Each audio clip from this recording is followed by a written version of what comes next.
Muchas gracias, señor presidente.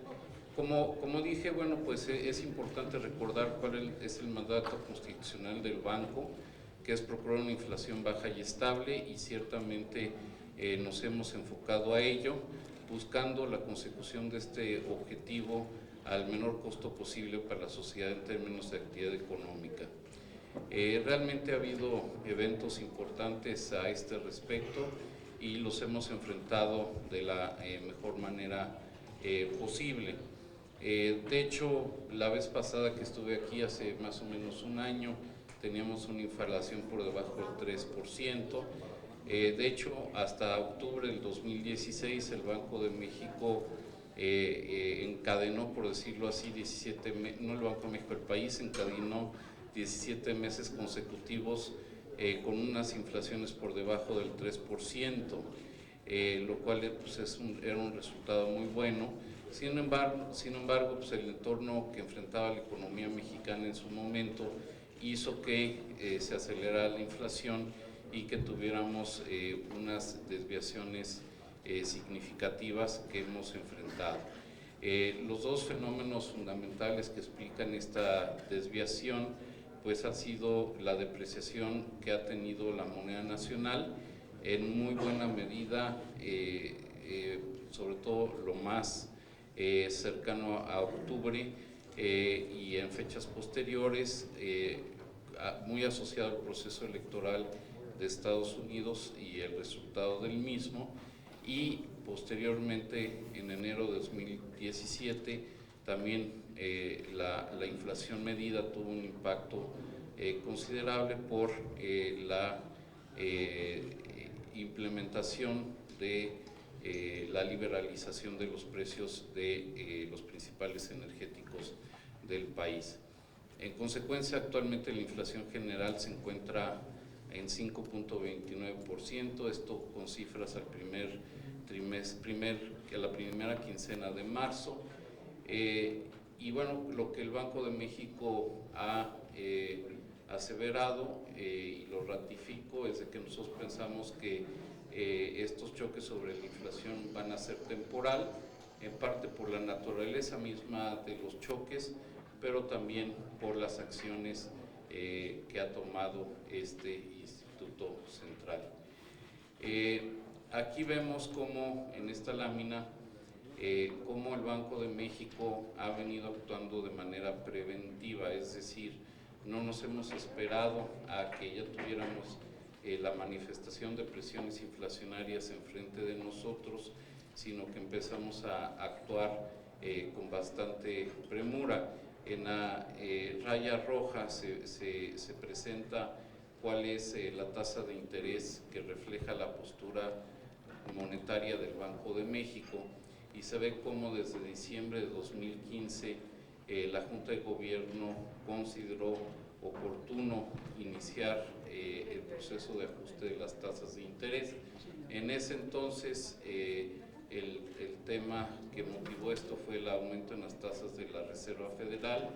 Después, en épocas, por ejemplo, en febrero de 17, el tema de la caída en el precio del petróleo y también el inicio de cierta volatilidad cambiaria motivó las acciones.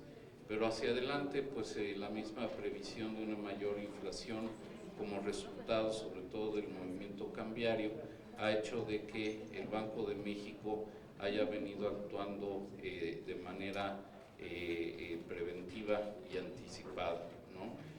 Como se ve, ya para octubre del 2016, que es cuando realmente, sobre todo para noviembre, la tasa de inflación sube de manera importante.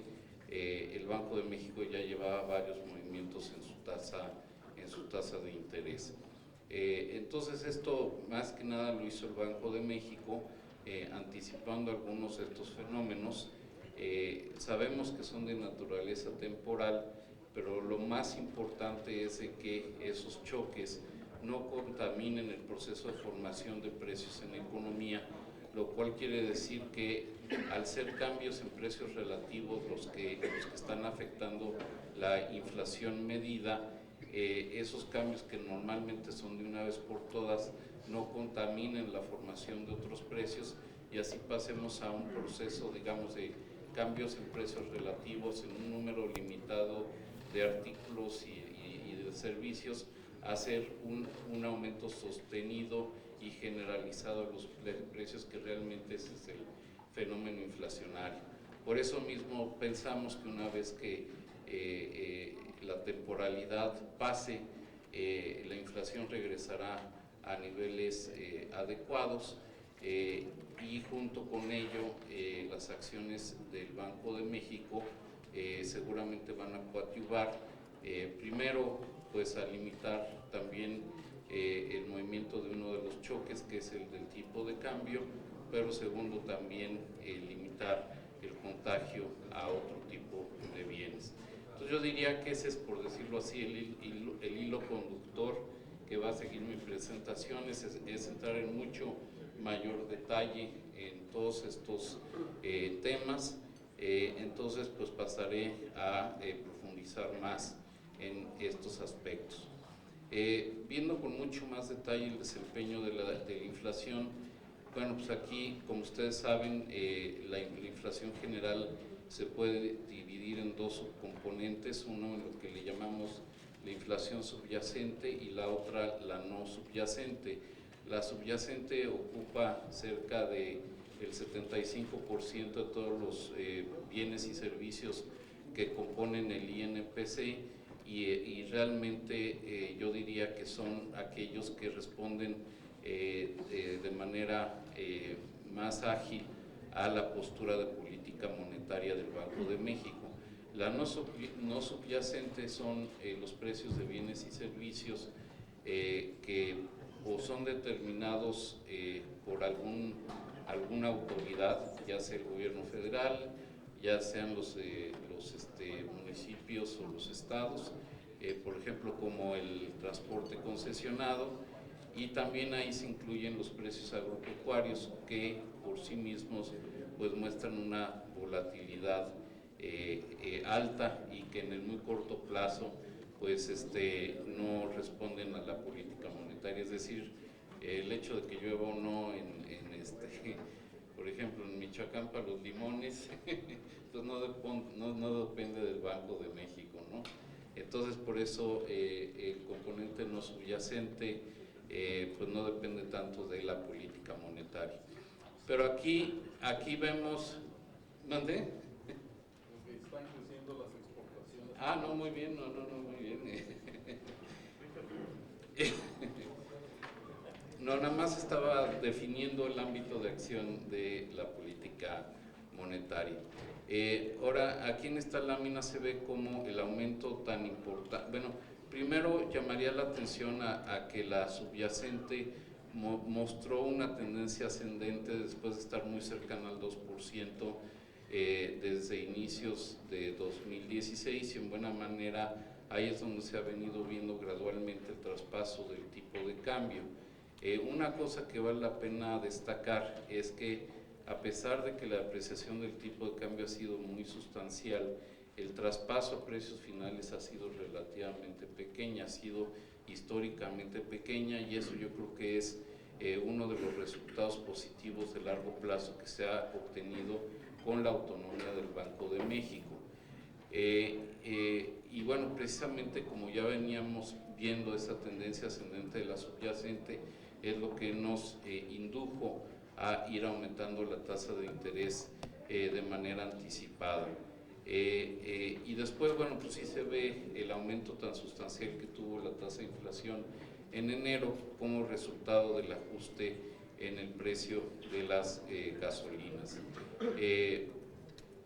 Aumento que, bueno, ciertamente nos genera una desviación en el corto plazo, pero creo que la acción de la liberalización de los precios de la gasolina es una muy buena, es una medida buena, importante para la economía desde el punto de vista de asegurar, tener una mejor infraestructura para el abastecimiento de energéticos fundamentales para el funcionamiento del país y que además les reduce vulnerabilidades a las finanzas públicas.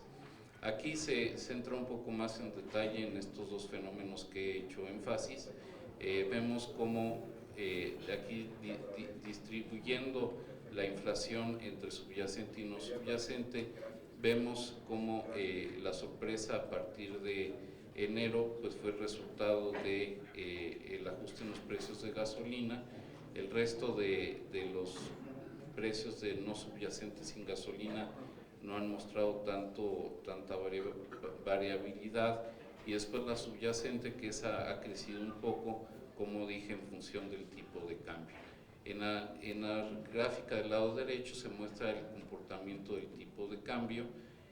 Aquí yo diría que, bueno, primero, como se ve desde más o menos 2015 empezó la depreciación del tipo de cambio, en buena medida aquí reflejando el precio del petróleo, la caída tan importante en el precio del petróleo, y después, sobre todo, ya en 2016 en particular, en la segunda parte de 2016, reflejando pues,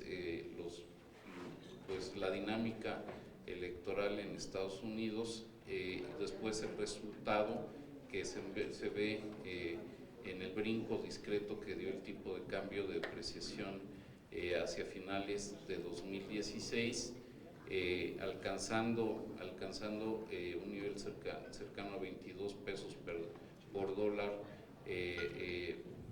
pues alrededor de la época de la inauguración del periodo del presidente Trump, y después hemos visto una apreciación muy significativa, de hecho regresando ya prácticamente a niveles anteriores a los de la elección en Estados Unidos. Esta apreciación todavía no se refleja plenamente en precios, y yo pienso que sí se va a reflejar hacia adelante. Más adelante explicaré con mayor detalle qué es lo que ha generado esta apreciación. Entonces, realmente, como ya dije, ahorita la desviación del 3% pues, ha sido el resultado de estos choques. Pensamos que estos impactos se van a ir desvaneciendo en el tiempo, incluyendo los choques mismos se van a ir desvaneciendo. Por otro lado, la política monetaria va a tener que ir teniendo efectos sobre la dinámica de precios, sobre todo anclando las expectativas y evitando el contagio de choques de una vez por todas sobre la formación de precios en economía. Y por otro lado, también no esperamos que surjan presiones inflacionarias derivadas de la demanda agregada. Entonces, realmente, desde el punto de vista del Banco de México, nuestro principal reto hacia adelante es precisamente que no se modifique el proceso de formación de expectativas en economía y que no se dé este contagio. Ahora, uno podría también decir, bueno, ¿por qué el Banco de México no es más agresivo y trata de revertir más rápidamente este efecto? El punto es de que la política monetaria surte efectos a través de la economía con rezagos, y si quisiéramos un impacto de muy corto plazo sobre la inflación, tendríamos que afectar tanto las tasas de interés que el impacto sobre la actividad económica sería bastante severo. Y de hecho, dado que son efectos que nosotros pensamos transitorios, es muy posible que el efecto sobre la inflación se vaya a dar después de que ya la inflación por sí misma haya bajado. Entonces habríamos aplicado una medicina, por decirlo así, demasiado fuerte, demasiado traumática sobre la economía, sin realmente obtener el resultado que quisiéramos. Por eso hice énfasis en la primera lámina que lo que buscamos hacer es mantener una inflación baja y estable de la manera más eficiente en términos de actividad económica. Lo que he hecho énfasis es en que buscamos anclar las expectativas de inflación, es decir, que no se vea contaminado el proceso de formación de precios. Aquí en esta lámina se ve esto claramente. Estas son las encuestas que hace, las mediciones de expectativas de inflación que hace el Banco de México. Hay dos fuentes. Una es realmente una encuesta directa a los analistas principales de la economía mexicana, y otras son aquellas que se pueden derivar de precios de mercado, es decir, comparando tasas de interés a largo plazo que están en términos nominales, por ejemplo de bondes M, contra aquellas que están asociadas a tasas reales como son los bonos. Entonces aquí vemos cómo las expectativas, cómo ha venido evolucionando la expectativa para el fin del año, para el año 2017, esa es la raya verde, perdón. Y aquí se ve que la expectativa ahorita está en 5.5%.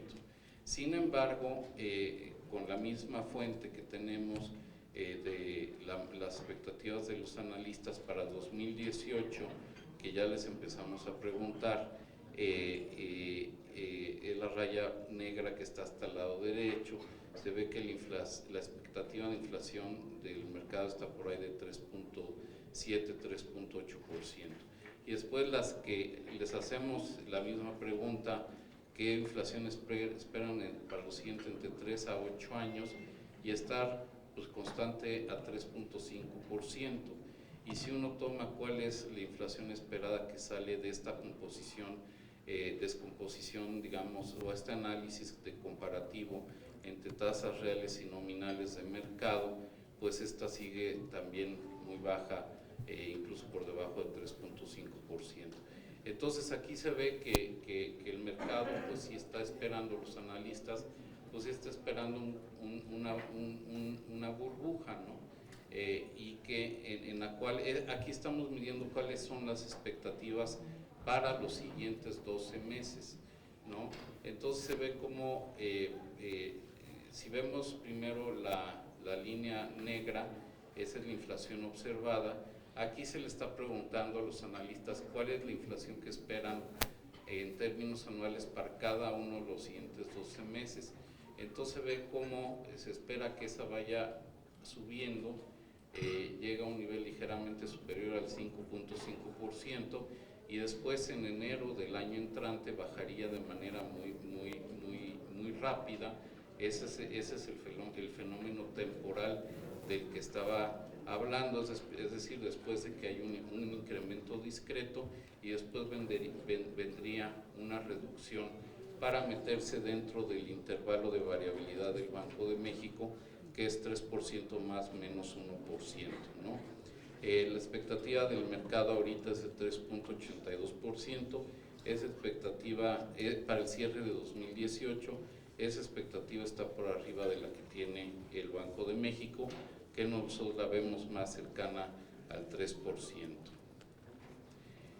Bueno, entonces es un poco cómo se anticipa la dinámica de la inflación. Ahora me gustaría analizar los determinantes de la inflación.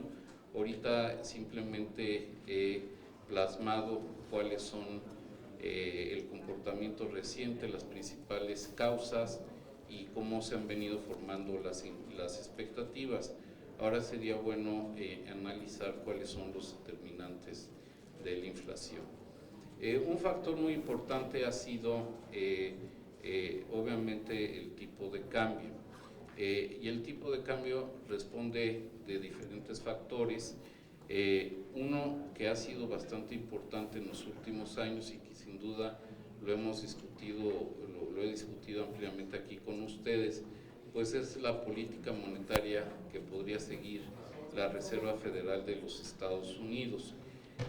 Como ustedes saben, después de la crisis financiera global que inició en 2008-2009, precisamente para facilitar la recuperación de la economía de los Estados Unidos, la Reserva Federal bajó sus tasas de interés prácticamente a cero, y las ha mantenido ahí por mucho tiempo. Eso se ve en parte en la gráfica del lado derecho, donde se ve cómo la tasa se mantuvo pues, prácticamente cerca de 0%.